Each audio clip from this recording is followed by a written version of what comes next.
Students, welcome back at Bishop Academy of online classes. In previous video we have discussed about simple future tense. Now we shall discuss another tense of future, which is future continuous tense. It is also known as future progressive tense. So let's start. What will we discuss here? Future progressive tense में the form and the uses. Future continuous tense. In this lesson we shall learn the form and the uses. कि हम इसमें जो future continuous tense के इसके हम form और इसके यूजेस के बारे में आज जानेंगे. So let's start. देखते हैं इसका हमारा हेल्पिंग वर्ब क्या होता है. देखिए फ्यूचर टेंस में एक कॉमन है कि सभी टेंस में विल और शैल का ही यूज होगा. इसके साथ हमें कहीं पर बी, कहीं पर हैव और कहीं पर हैव बीन ऐड करना होता है. सिंपल फ्यूचर टेंस में हमने देखा कि वहाँ पर हम विल शैल यूज कर रहे थे, जबकि इस टेंस में हम विल बी शैल भी यूज करेंगे. Shall be we use with I and we first person pronoun और will be we use with all kinds of nouns. तो यह जो हमारा होता है सभी नाउन्स के साथ विल बी और शैल भी हम बेसिकली यूज करते हैं आई एंड वी के साथ. और इसमें मेन वर्ब जो होता है वर्ब आईएनजी फॉर्म, जिसको present participle form of verb भी बोलते हैं. एक बात हमेशा ध्यान रखें कि जो टेंस है इसके मेन वर्ब का जो क्राइटेरिया है वो यह क्या है, लिमिटेड है. जब आप ध्यान से देखेंगे पूरे टेबल को एक साथ तो उसमें आपको मिलेगा कि जो इंडेफिनिट टेंस हैं सभी इंडेफिनिट टेंस में जो मेन वर्ब यूज होता है वह base form of verb use होता है. और कॉन्टिन्यूअस फॉर्म जब देखेंगे, चाहे वह कॉन्टिन्यूअस हो या चाहे वह परफेक्ट कॉन्टिन्यूअस हो, हर जगह आपको वर्ब आईएनजी ही क्या है मेन वर्ब के रूप में मिलेगा. और परफेक्ट टेंस जब हम स्टडी करेंगे तो उसमें हर जगह हमें जो है कि वर्ब थर्ड फॉर्म यूज करना होता है. तो इतना अगर आप आश्वस्त रहें किस टेंस में किस क्लास में कौन सा यूज होता है तो मेन वर्ब का कहीं आपको कोई कॉम्प्लिकेशंस नहीं होगा. और तब आपको सिर्फ लर्न करना होगा कि हमारा हेल्पिंग वर्ब क्या होता है. यहाँ पर हेल्पिंग वर्ब विल और शैल हर टेंस में मिलेंगे. बस बी हम कॉन्टिन्यूअस में, हैव परफेक्ट में और have been perfect continuous tense में हम ऐड कर देते हैं. लाइक एग्जांपल क्या है, I shall be watching match tomorrow this time. और इसमें इस टेंस में भी पहचान क्या है, कैसे हम आइडेंटिफाई करें. अगर हिंदी में सेंटेंसेस दिए हैं किस टेंस का है तो हम कल इस समय या मैं कल इस समय मैच देख रहा होऊंगा. तो देख रहा होगा, रहा होगा, रही होगी, रहे होंगे, एटसेट्रा यहाँ पर आते हैं. कंटिन्यू हो रहा होता है यह एक्शन फ्यूचर में. ये हम यूज करते हैं tense to denote the action which will be in progress at some time in future. तो ये हम यूज कर रहे होते हैं future continuous tense. Clear, they will be watching match tomorrow this time. तो ये हमारा एग्जांपल है. अब हम इसमें देखेंगे कि इसके डिफरेंट स्ट्रक्चर्स क्या हैं सेंटेंसेस के. नेक्स्ट, तो फ्यूचर कॉन्टिन्यूअस टेंस का स्ट्रक्चर अफर्मेटिव सेंटेंस में क्या होता है, subject will shall plus be verb ING and other words. तो ये स्ट्रक्चर है हमारा. इसको ध्यान से देखें कि कैसे इसमें होता है. सब्जेक्ट हमारा आई, विल शैल में से शैल, बी हमारा स्ट्रक्चर में है be, verb ING watching, other words means match tomorrow this time. तो ये हमारा इसका जो है कि एग्जाम्पल है. I shall be watching match tomorrow this time या we shall be watching match tomorrow this time. यहाँ भी कॉम्प्लिकेशन नहीं है हेल्पिंग वर्ब को लेकर के. विल शैल में से हम यूज कोई एक कर सकते हैं. और लेकिन हमारा क्या है, ज़्यादातर जो है कि ये बेहतर माना जाता है हमारे अपने देश में कि आई वी के साथ शैल यूज करें और वी के साथ और बाकी अदर्स के साथ हम विल यूज करें.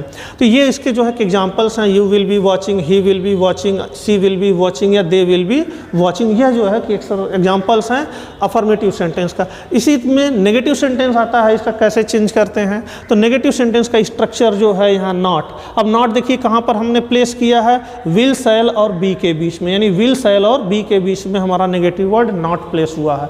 यह ध्यान रखें, नॉट को प्लेस करने का एक रूल ये है कि अगर हेल्पिंग वर्ब सिंगल वर्ड का है, एक वर्ड का हेल्पिंग वर्ब है तो उसके बाद प्लेस होता है. और अगर हेल्पिंग वर्ब दो वर्ड का है तो दोनों के बीच में प्लेस करते हैं. और हेल्पिंग वर्ब दो से ज़्यादा वर्ड का है तो पहले वर्ड के बाद ही नेगेटिव वर्ड नॉट प्लेस होता है. इसका एग्जाम्पल जब हम फ्यूचर परफेक्ट कॉन्टिन्यूअस टेंस देखेंगे तो वहाँ पर बताएंगे कि कैसे यह यूज होता है नेगेटिव वर्ड. तो यहाँ पर देखिए I shall not be watching match tomorrow this time, मैं इस समय कल मैच नहीं देख रहा होऊंगा, या we shall not be watching match tomorrow this time, हम इस समय कल मैच नहीं देख रहे होंगे। तो यहाँ पर भी जो एग्जाम्पल्स हिंदी में जो हमें मिल रहे हैं वह इंड किस पर हो रहे हैं, रहा होगा, रही होगी और रहे होंगे पर होता है। You will not be watching, he will not be watching, she will not be watching या they will not be watching match tomorrow this time. तो ये हमारा अफर्मेटिव और नेगेटिव का स्ट्रक्चर है। अब हम देखते हैं इसका इंट्रोगेटिव का स्ट्रक्चर क्या है। इंट्रोगेटिव सेंटेंस नॉन रीजनेबल या यस नो टाइप क्वेश्चन में पहले ही आपको बता चुका हूँ। नॉन रीजनेबल या यस नो टाइप क्वेश्चंस वो होते हैं जिन्हें हम यस नो में आंसर कर सकें, या हम ऐसे पहचान सकते हैं कि यह हमारे किससे हेल्पिंग वर्ब से बिगिन होते हैं।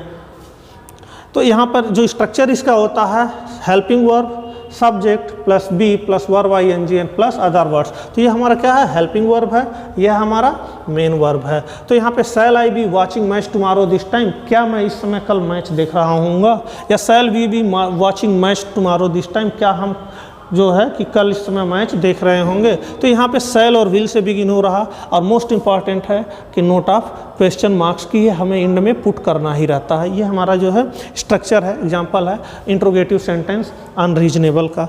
अब इसी में इंट्रोगेटिव नेगेटिव सेंटेंस अनरीजनेबल को कैसे बनाते हैं कि यहाँ पर यह जो है सब्जेक्ट और बी के बीच में नॉट प्लेस कर देते हैं। और इस स्ट्रक्चर को अगर हम कंपेयर करें अफर्मेटिव के स्ट्रक्चर से तो हम पाते हैं कि विल शैल और सब्जेक्ट आपस में क्या हो रहे हैं, एक दूसरे के प्लेस को इंटरचेंज कर ले रहे हैं। अफर्मेटिव में इसी को हम पहले रख दें और विल शैल को बाद में, तो यह अफर्मेटिव हो गया। और अगर इसी को हम जो है कि सब्जेक्ट को क्या करें, आप हेल्पिंग वर्ब के प्लेस पे और हेल्पिंग वर्ब को सब्जेक्ट के प्लेस पर लाएं, तो ये हमारा इंट्रोगेटिव अनरीजनेबल बन जाता है और हमें लास्ट में क्वेश्चन मार्क पुट करना होता है। तो ये हमारे एग्जाम्पल है, विल यू बी वॉचिंग, या will she be watching, will he be watching, या विल दे बी वॉचिंग। तो ये हमारा एग्जाम्पल्स है। और इसी तरह नेगेटिव का जो हम देख रहे हैं, will shall plus subject plus not plus be plus verb ING and other words. तो shall I not be watching, क्या मैं इस समय मैच नहीं देख रहा हूँगा कल, या shall we not be watching, क्या कल हम इस समय मैच नहीं देख रहे होंगे। तो यहाँ जब नेगेटिव से जो हमारा इंट्रोगेटिव सेंटेंस है अनरीजनेबल, या इंट्रोगेटिव नेगेटिव अनरीजनेबल है, तो इसमें जब हम हिंदी में सेंटेंस देखते हैं तो ये हमेशा क्या से बिगिन होते हैं। लाइक क्या मैं कल इस समय कल मैच देख रहा हूँगा, तो क्या वे इस समय कल मैच देख रहे होंगे। तो यह जो है क्या से बिगिन होता है, यह हेल्पिंग वर्ब से जो इंग्लिश में बिगिन होते हैं, इसका जो हिंदी में प्रोनाउंसिएशन आता है, उच्चारण करते हैं, तो वह क्या से बिगिन होता है। देखते हैं नेक्स्ट इंट्रोगेटिव सेंटेंस रीजनेबल और WH टाइप क्वेश्चन। अब यह जो है कि WH टाइप क्वेश्चन कौन सा है, पहले ही आपको बताया जा चुका है कि इंट्रोगेटिव दो तरह के होते हैं। जो WH टाइप क्वेश्चन है उसमें सेंटेंस के बिगिन में क्या होते हैं, क्वेश्चन वर्ड यूज होते हैं, और यह जो है क्वेश्चन वर्ड हिंदी में बीच में आ रहे होते हैं। Like why shall I be watching match tomorrow this time, मैं इस समय कल मैच क्यों देख रहा हूँगा, क्यों, कब, कहाँ, कैसे, क्या और क्यों, ये सब जो होते हैं हमारे सेंटेंस के बीच में यूज हो रहे होते हैं। When shall we be watching match tomorrow this time, तो यह जो है हमारा व्हेन। अब देखें क्या किए हैं, इंट्रोगेटिव जो रीजनेबल सेंटेंस में स्ट्रक्चर है क्वेश्चन वर्ड, और कंपेयर करें इससे अनरीजनेबल से, तो हम देखते हैं कि यह हमारा पूरा अनरीजनेबल का स्ट्रक्चर है, और इसी के पहले हम क्वेश्चन वर्ड प्लेस कर दे रहे हैं, तो यह हमारा क्या हो गया, जो है रीजनेबल क्वेश्चन वर्ड हो गया। और अगर कंपेयर करें अफर्मेटिव से जो है कि अनरीजनेबल को, तो वहाँ उसका सब्जेक्ट और हेल्पिंग वर्ब क्या होते हैं, इंटरचेंज हो जाते हैं। और इसी का नेगेटिव सेंटेंस है इंट्रोगेटिव नेगेटिव सेंटेंस, तो इसमें भी हम करते क्या हैं कि सब्जेक्ट और बी के बीच में नॉट प्लेस कर देते हैं। Like why shall I not be watching, why when shall we not be watching, where will you not be watching, how will he not be watching, या what will she not be watching tomorrow this time, why will they not be watching match tomorrow this time. तो ये जो है कि structure है किसका, unreasonable sentence interrogative negative का, जिसमें नॉट हमारा प्लेस हुआ है सब्जेक्ट और बी के बीच में। तो ये जो है कि हमारे रहे कि स्ट्रक्चर कैसे होता है, कैसे हम इसको फॉर्म करते हैं, हिंदी में हो तो कैसे हम उसको आइडेंटिफाई करते हैं। अब हम देखते हैं फ्यूचर कॉन्टिन्यूअस टेंस का यूजेस क्या है, कि हम कब यूज करते हैं। तो फ्यूचर कॉन्टिन्यूअस टेंस का यूजेस क्या है, future continuous tense is use to talk about actions which will be in progress at a time in the future, यानी फ्यूचर में किसी टाइम पर एक्शन शुरू हो करके या कभी अभी से शुरू हो करके फ्यूचर में वो कुछ टाइम तक कंटिन्यू कर रहा होगा, इसके लिए हम यूज करते हैं future continuous tense. I suppose it will be raining when we start. मुझे लगता है कि जब हम स्टार्ट करेंगे तो बरसात हो रही होगी। अब यहाँ पर हम देखते हैं सेंटेंस हमारा कैसे यूज हुआ है कि यहाँ आई suppose it will be raining, यह है फ्यूचर कंटिन्यूअस टेंस, और फिर एक क्लॉज जो है यह हमेशा किस में है, सिंपल प्रेजेंट टेंस में है। तो सभी सेंटेंस में इस तरह से उसको क्लॉज के रूप में लिख सकते हैं। तो फ्यूचर टेंस में अगर एक क्लॉज जुड़ता है तो मेन क्लॉज जो होता है वह होता है फ्यूचर कंटिन्यूअस टेंस में, अगर हम इसमें ऐड कर रहे हैं, और दूसरा क्लॉज जो होता है वह हमारा सिंपल फ्यूचर टेंस में होता है, सॉरी सिंपल प्रेजेंट टेंस में होता है। व्हेन वी स्टार्ट, यहाँ पे वी स्टार्ट ये बेस फॉर्म है और यह प्लूरल है तो वी स्टार्ट, तो इस तरह से होता है। This time tomorrow I will be sitting on the beach in Singapore. यहाँ पे क्या है कि एक्सप्रेशन कर रहा है कि टुमारो इस टाइम पे हम जो है कि मैं सिंगापुर बीच पे बैठा होऊंगा।